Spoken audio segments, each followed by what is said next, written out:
እነዚህ በአብዛኛው የገሊላ ሰዎች ናቸው። ገሊላ በዛን ዘመን በእውቀትም ብዙ ያልከበረች የድሆች ሰፈር እንደው አለ አይደል የተናቁ ነበሩ። በአብዛኛው የጌታ ደቀ መዛሙርቶች ከገሊላ ወረድ የተመረጡ ናቸው። ገሊላ ይሄናል የተማሪዎች ተብላ የምትወሰድ አይደለችም። እንደው የአሳ አጥማጆች አካባቢ ነች። የተናቀ ስራ ነበር የሚሰሩት። እንኳን ለ72 ልሳን ሊታጩ ቀርቶ አንዲትንም ቃል ተናግረው ማሳመን የማይችሉ ሰውን ፊት ለፊት አይተው ማውራት መግለጽ የማይችሉ አነስተኞች ሲሆኑ በሰው ዘንድ መንፈስ ቅዱስ ግን ከወረደላቸው በኋላ በሚፈሩት በሸንጎ መሃል በድፍረት ቆሙ ይላል። ከዛስ ስለተሰቀለው ክርስቶስ ይመሰክሩላቸው ጀመረ። በእያንዳንዳቸው ቋንቋ እንዳልኳችሁ ከዓለም የተሰበሰበ ሕዝብ ነው ያለው። ስለ ክርስቶስ ሲናገሩ ምን አላቸው ይላል። አረግ እነዚህ እንዴት ነው ገና በማለዳው የየመጣንበት የሀገራችንን ቋንቋ ልሳን ሊናገሩ የቻሉ በምንድን ነው? አናውቃቸውም እንዴ? እነዚህ የገሊላ ሰዎች አይደሉም ወይ ብለው አሏቸው ይላል። አናውቃቸውም ወይ? ልክ ዛሬ እንደኛው አናውቃትም እንዴ? አናውቀውም እንዴ? ከሌ አይደለም ወይ? ከመቼ ወዲህ ነው እንዴት በዚህ ወጥቶ በዚህ ወርዱ ብለን አቃቂር እንደምናወጣው እንደምንሰጠው አገልግሎት እነሱ አገልግሎታቸውን ይንቁባቸው ጀመረ፣ ያንኳስሷቸው ጀመረ ይላል። እንደውም ምን ብለው ታቿቸው? አይ እንግዲህ በማለዳው ምን ጠጥተው ነው አሉ። ወይን ጠጅ ቀምሰው ይሆናል እንጂማ በጤናቸው አይደለም። ከመቼ ወዲህ አንድ ገሊላዊ ይህን ሁሉ ቋንቋ ይናገራል? የገዛ ቋንቋችንን እንዴት ይተርኩልናል ብለው ተገረሙ ይላል። ተደነቁባቸው። የተናቁ ሲሆኑ እንዲደነቁ፣ የተተዉ ሲሆኑ እንዲከበሩ ያደረጋቸው ማን ነው? መንፈስ ቅዱስ እነሱ ላይ ስላረፈ። የአብ ተስፋ ልክላችኋለሁ እንዳላቸው ተስፋውን በእነሱ ላይ ስላሳደረ ከበሩ፣ በሞገስ ከፋሉ፣ ንግግራቸው ክብር አገኘ ይላል። ምን ስላገኙ? መንፈስ ቅዱስ ስላረፈባቸው። የገዛ ቋንቋችን እንዴት ይናገራሉ? ከዚያ ምን አሏቸው ይላል። አይ ያልጠራ የጎሽ ወይን ጠጅ ጠጥተው ሰክረው ነው እንጂ ይህ አይሆንም አሉ። ዓለም እንዲህ ነች። ምንም ብትሉ አትቀበላችሁም። ወደ እሷ እስካልመጣን ድረስ ዓለም የኛን ነገር አፕሩቭ አታደርገው። ከዓለም ምንም መጠበቅ የለብንም እንዴ። ዕብራውያን ቤተ አይሁድ ከመቼ ወዲህ ነው የጎሽ ወይን የጠጣ 71 ቋንቋ ተጨምሮለት ያዩት? አይተዋል እንዴ? ከዛ ፊት አልተደረገም። ያቃል እኮ ልባቸው፣ ግን አክሴፕት ማድረግን አልፈለጉም። ዓለም አክሴፕት አታደርግም። ዛሬ የምናየው ይሄን ነው። በምንም መንገድ ቤተክርስቲያን አክሴፕት አትደረግም። ዓለም ቤተክርስቲያንን አሚን ብላ አትቀበላትም። ሁሉ ነገሯን ትነቅፋለች። ሁሉ ነገሯን አቃቂር ታወጣለች። ሁሉ ነገር የጥፋት ምልክት ታደርጋለች። ሁሉ ነገር ከሆድ ጋር ታያይዘዋለች። ሁሉን ነገር ከመጠጥ ጋር ታያይዘዋለች። ሆዳቸው አምላካቸው ነው እንደተባለ ዛሬ ቤተክርስቲያን መከራዋን የምታየው ይሄ። የነካችው ሁሉ ነውር እንዲሆን ይደረጋል። ያሰበችው ሁሉ ስህተት እንዲሆን፣ የለበሰችው ሁሉ እድፍ እንዲመስል ይደረጋል። ለምን? ልባቸው ሳያውቅ ቀርቶ ነው? አይደለም፣ ሊቀበሏት ስለማይፈልጉ።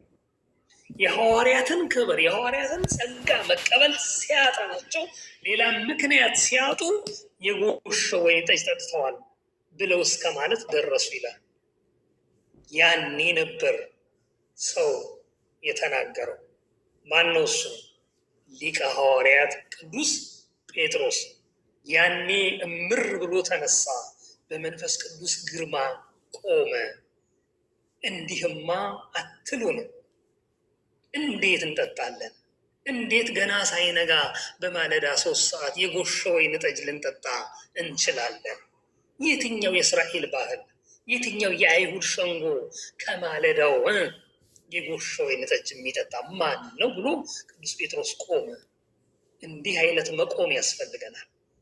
ቤተክርስቲያን ባልዋለችበት ሲውሉ፣ ባልሰራቸው ስትወቀስ ምር ብሎ የሚቆም ሊቀ ሐዋርያት ያስፈልጋታል ቤተክርስቲያን። እንዴት የሚል እንዴት እንዲህ ትባላለች ቤተክርስቲያን የሚል ውለታዋን የሚያነሳ። እውነት ቤተክርስቲያን ሰክራ ነው? እውነት ቤተክርስቲያን የጎሾ ወይን ጠጅ አለባት? እውነት ቤተክርስቲያን ያስተምሮ ችግር አለባት? እውነት ቤተክርስቲያን ለውድቀት መንገድ ነችን? የጥፋትስ ኃይለች? እውነት ቤተክርስቲያን ውለታስ የላትምን? የሚል ክብሩን የተወ በግርማ የሚቆም ቅዱስ ጴጥሮስ ያስፈልጋታል። እሱ ሰው ሲነሳ ጸጥ አሉ። ማንም ምላሽ ሊሰጠው አልደፈረም። ለምን? በመንፈስ ቅዱስ ግርማ ነው የተነሳው። ቅዱስ ጴጥሮስ እኮ በአንዲት ገረት የደነገጠ ነው። በአንድ ተራ ወታደር ሰውየውን አላቀውም ያለ ነው። ትላንትና ወግድ ሰይጣን የተባለ የተወቀሰ ነው ቅዱስ ጴጥሮስ። ጌታ ሆይ በባህር ላይ እንድራመድ ጥራኝ ብሎ ለምኖ ጠይቆ ና ሲባል ተጠራጥሮ የጠለቀ ነው ቅዱስ ጴጥሮስ።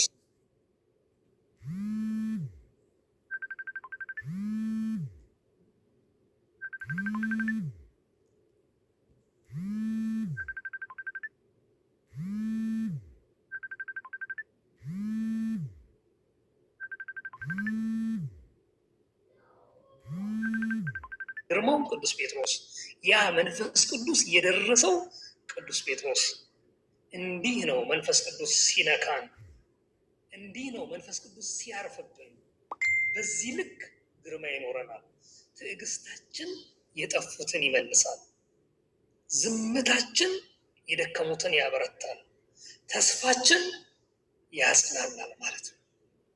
ጩኸታችን፣ ዝማሪያችን፣ ቅዳሴያችን፣ ማህሌታችን ውበት ይኖረዋል። ምን ሲኖረን?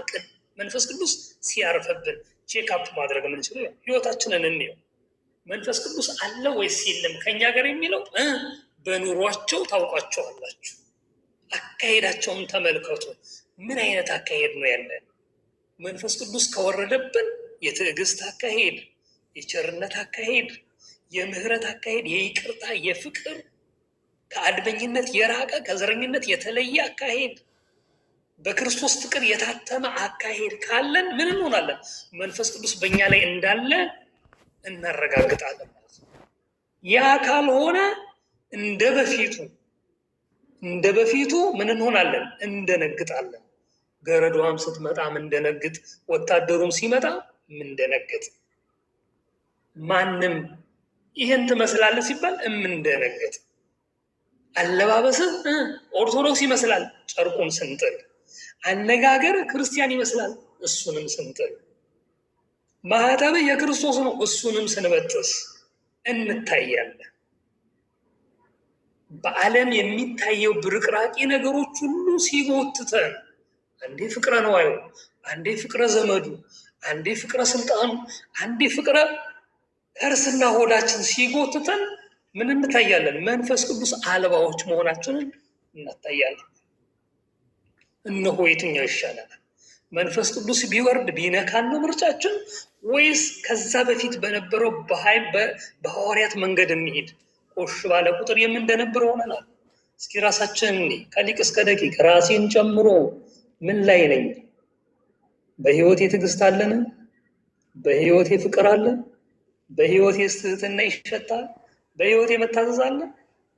በህይወቴ አምልኮ አለ ወይ? የአምልኮ መልክ አላቸው። ምኑን ክደዋል? ኃይሉን ክደዋል።